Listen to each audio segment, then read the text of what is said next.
السلام علیکم۔ جب قادیانیوں کے فتنے سے سر اٹھایا تو مسلمانوں نے قادیانیوں کو کافر قرار دینے کے لیے تحریک چلائی۔ اس تحریک کے قائد مولانا عبدالستار خان نیازی تھے۔ مولانا کو گرفتار کر لیا گیا۔ تحریک ختم نبوت کے قائد مولانا عبدالستار خان نیازی جس جیل میں قید تھے، اس جیل میں قید ایک شخص اپنی روا بیان کرتا ہے کہ آج مجھے جیل میں آئے ہوئے 2 سال مکمل ہو چکے تھے۔ دسمبر 1951 کی ایک شام تھی جب میں منشیات اسمگل کرتے پکڑا گیا تھا۔ 10 سال کی قید سن کر بھی میں گھبرایا نہیں تھا۔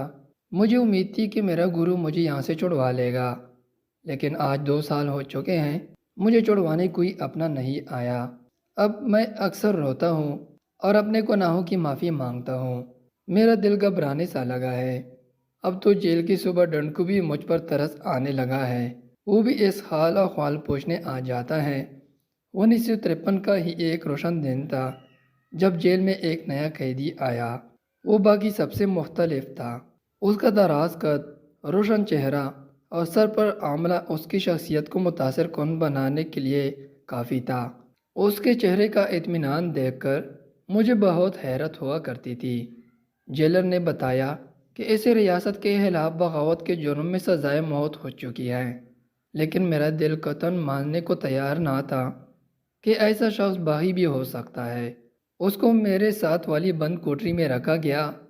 اس کے اور میرے کمرے کے درمیان ایک چھوٹا سا روشن دان تھا جس سے میرے لیے اس پر نظر رکھنا مشکل نہ تھا۔ میں اکثر اس کی معمولات دیکھ کر حیرت زدہ رہ جاتا۔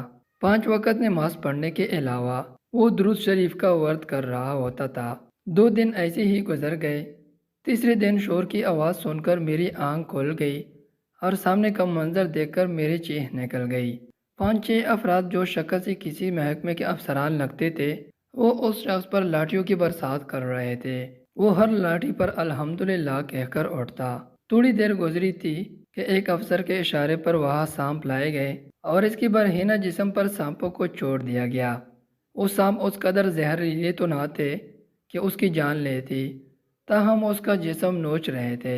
افسر نے چلا کر کہا، نیازی کتنی تکلیف اٹھائے گا، ہم تجھے رہا کرنے کو تیار ہیں، قادیانیوں کے خلاف بیان نہ دے۔ قیدی نے عذابناک آنکھوں سے افسر کو دیکھا اور کہا کہ اگر میں رہا ہو گیا تب بھی باہر جا کر پہلی بات یہی کروں گا کہ قادیانی کافر ہیں۔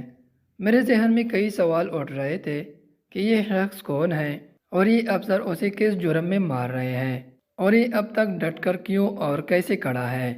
ان کی جانے کے بعد مجھ سے رہا نہ گیا۔ میں نے صدا لگائی، اے اللہ کے نیک بندے، تو کون ہے اور یہاں کیوں آیا ہے؟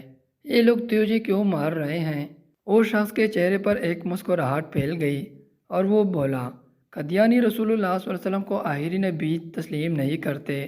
تمام مسلمان یہ مطالبہ کر رہے ہیں کہ ان کو کافر قرار دیا جائے۔ ملک میں تحریک ختم نبوت کی ابتدا ہو چکی ہے اور انشاءاللہ ہم تب تک امن سے نہ بیٹھیں گے جب تک قادیانی آئینی طور پر کافر قرار نہیں دیے جاتے۔ جب میں نے یہ سنا تو میرے تن بدن میں آگ سی لگ چکی تھی۔ میں گناہ گار ضرور تھا، لیکن سرور کائنات صلی اللہ علیہ وآلہ وسلم سے انتہا کی عقیدت رکھتا تھا۔ اب مجھے خود پر غصہ آنے لگا کہ میں منشیات کے برے کام میں کیوں پڑا، ورنہ آج میں بھی ان کا شانہ بشانہ کھڑا ہوتا۔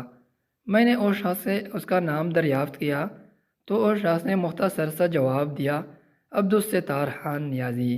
یہ سن کر میرے جسم پر سکتہ طاری ہو گیا۔ میں کچھ اور کہنے کی جراست نہ کر سکا۔ میری آنکھیں نم ہو چکی تھی۔ میں زور سے چیخنا چاہتا تھا لیکن آواز میرے حلق میں ہی اٹک گئی تھی۔ میں اس شخص کو جانتا تھا۔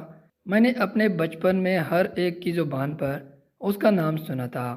یہ وہی شخص تھا جس نے قائد اعظم کو پنجاب کی کئی اضلاع سنے تھے۔ یہ وہی تھا جسے قائد اعظم بھی کہا کرتے تھے، مولانا آپ کی تحریک سے پاکستان معروض وجود میں آیا، اور آج یہ میرے سامنے ایک تحریک کوٹری میں موجود تھا۔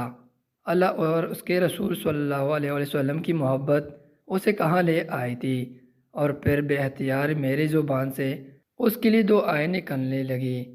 اگلے دن وہ ایمان فراموش افسر پھر اٹپ کے اور اب کی بار میں چلا اٹھا، او ظالمو، تمہیں شرم نہیں آتی؟ تم کسے مار رہے ہو؟ کیا تمہیں نعرہ جہنم نہیں ڈرائی؟ لیکن ان سنگ دلوں پر اثر نہ ہوا اور مولانا کو آج گھنٹوں برف کے بلاک پر لٹایا گیا، اور جب مولانا بے ہوش ہو گئے تو انہیں چھوڑ کر چلے گئے۔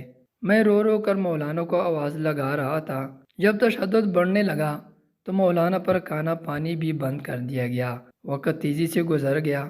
چند سال بعد مولانا رہا ہو چکے تھے، لیکن یہ بات میں ہی جانتا تھا کہ وہ کون سا ایسا ظلم ہے جو ان کے جسم پر نہ ڈھایا گیا۔ مجھے اب مولانا کی یاد بے قرار رکھتی تھی۔ میں بھی ختم نبوت کی عظیم تحریک میں شامل ہونا چاہتا تھا۔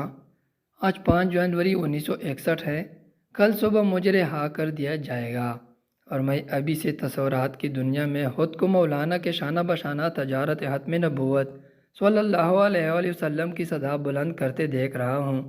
ان کی قبر پر اللہ کی کروڑوں رحمتیں ہوں اور ان کے صدقے ہمارے مغفرت ہو، آمین۔ جو اللہ اور اس کے رسول صلی اللہ علیہ وسلم کے دفاع کے لیے کھڑے ہو جاتے ہیں انہیں دنیا کی تکلیف کی بالکل نہیں ہوتی۔ ان کا تو مقصد ہی دین کی خاطر اپنی جان کی قربانی دینا ہوتا ہے۔ پھر ایسے لوگ مرکز بھی زندہ ہوتے ہیں، اور ایسے لوگوں پر ظلم کرنے والوں لوگوں کو اللہ عبرت کا نشان بناتا ہے، دنیا میں بھی اور آخرت میں بھی۔